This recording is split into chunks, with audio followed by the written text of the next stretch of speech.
जय हिंद साथियों। आज हम लोग हिंदी का एक बहुत ही छोटा पार्ट और एक बहुत ही महत्वपूर्ण पार्ट अष्टछाप के बारे में चर्चा करेंगे और इसके अंतर्गत कुल कितने कवि हैं तथा उनका समय क्या है उसको भी हम एक बहुत ही बेहतरीन ट्रिक के माध्यम से, बहुत ही आसान ट्रिक के माध्यम से देखेंगे और आप लोग भी इस ट्रिक के माध्यम से अष्टछाप के अंतर्गत जितने भी 8 कवि हैं उनको बहुत ही आसान तरीके से याद कर लेंगे। तो इसमें बिना समय लगाए आइए देखते हैं और कम से कम समय में इन 8 कवियों को याद करने की कोशिश करते हैं। तो चलिए देखते हैं। तो आज हम लोग अष्टछाप के बारे में चर्चा करेंगे। तो अष्टछाप के अंतर्गत कुल कितने कवि आते हैं, आइए उनको देखते हैं। तो सबसे पहले देखेंगे कि अष्टछाप की स्थापना कब होती है। तो अष्टछाप की स्थापना जो है 1565 ईस्वी में जो है विट्ठल नाथ ने किया था। तो बात आती है कि अष्टछाप की स्थापना कब हुई और किसने किया।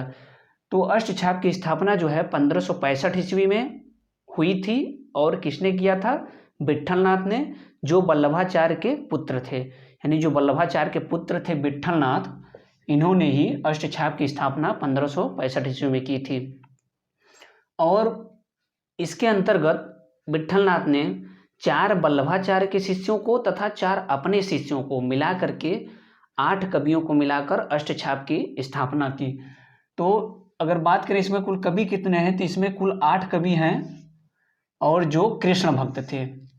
कवि पूछता है कि जो अष्टछाप के कवि हैं वह भक्ति काल के अंतर्गत किस शाखा के थे। तो अष्टछाप के कवि जो हैं वह भक्ति काल के अंतर्गत कृष्णाश्रयी शाखा के कवि थे, यानी कृष्ण भक्ति के कवि थे। और ये 8 कवि जो है कृष्ण का कीर्तन वंदन करते थे। तो आइए अब हम इस 8 कवियों के बारे में चर्चा करेंगे। तो सबसे पहले देखेंगे कि हमारा ट्रिक क्या है जिसके माध्यम से हम इन 8 कवियों को याद करेंगे। तो हमारा ट्रिक है कि कुंभ के सूर परमानंदा, कृष्ण छीत गोविंदा और चतुर्भुज नंदा। कुंभ के सूर परमानंदा, यहाँ पर जो है थोड़ा सा धुंधला दिखाई दे रहा होगा, तो आप लोग जो है सुन के भी याद करिएगा और नोट कर लीजिएगा कि कुंभ के सूर परमानंदा, कृष्ण छीत गोविंदा और चतुर्भुज नंदा। ये हमारा ट्रिक है और इसके माध्यम से हम देखेंगे 8 कवियों को। तो कुंभ से हमारा हो जाएगा पहला कवि जो है वह कुंभन दास। पहले कवि कौन हो जाएंगे, कुंभन दास हो जाएंगे। और इनका जो समय है जो है 1468 में इनका जन्म हुआ था और 1583 में इनकी मृत्यु हुई थी। पहले हम 8 कवि को देख लेते हैं, उसके बाद उनके समय को देखेंगे। तो कुंभ से हमारा कुंभन दास हो जाएगा। फिर कि हमको छोड़ देना है सूर से, जो है सूर से सूरदास हो जाएगा, जिनको अष्टछाप का जहाज भी कहा जाता है। यानी कभी क्वेश्चन एग्जाम में आता है कि अष्टछाप का जहाज किसे कहा जाता है, तो अष्टछाप का जहाज जो है वह सूरदास को कहा जाता है। तो हमारे पहले कवि कुंभ से कुंभन दास हो जाएगा, सूर से जो है सूरदास हो जाएंगे तथा परमानंदा से परमानंद दास हो जाएंगे तीसरे कवि जो हैं। और कृष्ण से हमारे कृष्णदास हो जाएंगे जो चौथे कवि हैं। तथा छित से छित स्वामी जो 5वें कवि हैं। गोविंद से गोविंद स्वामी जो 6वें हैं। और चतुर्भुज से चतुर्भुज दास जो 7वें कवि हैं। तथा नंद से जो है वह नंददास हो जाएंगे जो 8वें कवि हैं। यानी हमने देखा अपना ट्रिक कि कुंभ के सूर परमानंदा, कृष्ण छित गोविंदा और चतुर्भुज नंदा। यानी हमारे कुंभ से कुंभन दास हो गए, सूर से सूरदास हो गए, परमानंद नंदा से परमानंद दास हो गए, कृष्ण से कृष्णदास, छित से छित स्वामी और गोविंदा से गोविंद स्वामी तथा चतुर्भुज से चतुर्भुज दास और नंदा से नंददास। तो इस प्रकार से हमारे 8 कुल कवि हो गए। अब इनके समय की बात करें तो कुंभन दास का जो समय है, इनका जन्म जो है 1468 में और मृत्यु 1583 में हुई थी। सूरदास के जन्म की बात करें तो सूरदास का जन्म जो है 1478 में इनका जन्म हुआ था और मृत्यु 1583 में हुई थी। परमानंद दास की बात करें तो इनका जन्म जो है 1493 में हुआ था और मृत्यु के बारे में कोई इनका साक्ष्य नहीं है। कृष्णदास की बात करें तो इनका जन्म जो है 1569 ईस्वी में 1496 ईस्वी में हुआ था और मृत्यु जो है 1578 ईस्वी में हुई थी। आगे उसी तरह से हम देखें 5वें कवि जो छित स्वामी थे, इनका जन्म 1505 ईस्वी में और मृत्यु जो है 1585 ईस्वी में हुई थी। बात करें छठवें की गोविंद स्वामी की, तो इनका जन्म जो है 1515 ईस्वी में हुआ था और 1585 ईस्वी में इनकी मृत्यु हुई थी।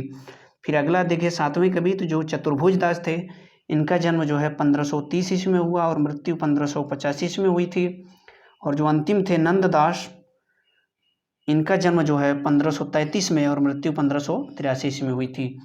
तो कुंभन दास, सूरदास, परमानंद दास और कृष्णदास, ये जो चार कवि थे वो वल्लभाचार्य के थे, तथा इसके नीचे चित्त स्वामी, गोविंद स्वामी, चतुर्भुज दास और नंददास जो थे यह विट्ठलनाथ के शिष्य थे। तो इस प्रकार चार जो है वल्लभाचार्य के और चार विट्ठलनाथ के। एग्जाम में इस तरह से भी क्वेश्चन पूछ सकता है कि चार ऑप्शन दे करके पूछ देगा कि इनमें से वल्लभाचार्य के शिष्य नहीं थे। तीन ऑप्शन वल्लभाचार्य का रहेगा, एक जो है विट्ठलनाथ का दे देगा।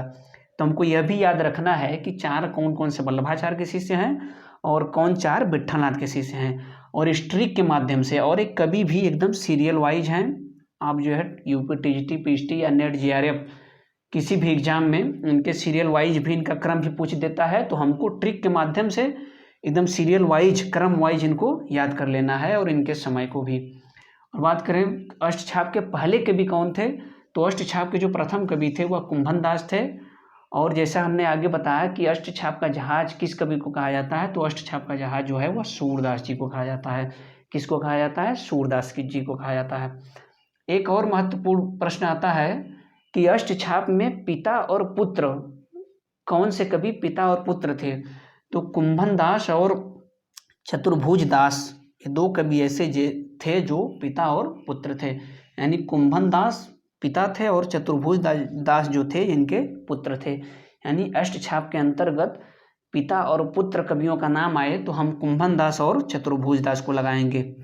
ठीक है, तो इस तरह से हमने देखा कि अष्टछाप के अंतर्गत कुल 8 कवि होते हैं और हमने एक बहुत ही बेहतरीन ट्रिक के माध्यम से इन 8 कवियों को बहुत ही आसान तरीके से याद कर लिया।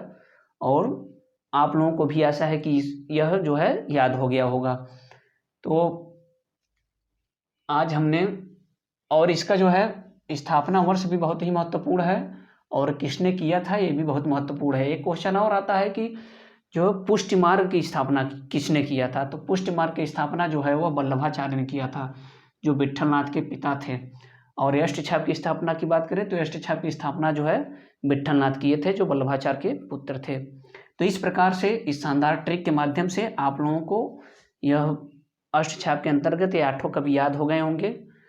और जो है, और मिलेंगे हम अगली क्लास में, और इसी तरह का मैं छोटे छोटे टॉपिक को ट्रिक के माध्यम से आप लोगों के बीच लेकर के आता रहूँगा। यदि यह आज का वीडियो अच्छा लगा हो तो मेरे चैनल को सब्सक्राइब करिएगा, शेयर करिएगा। आज के लिए बस इतना ही। धन्यवाद। जय हिंद।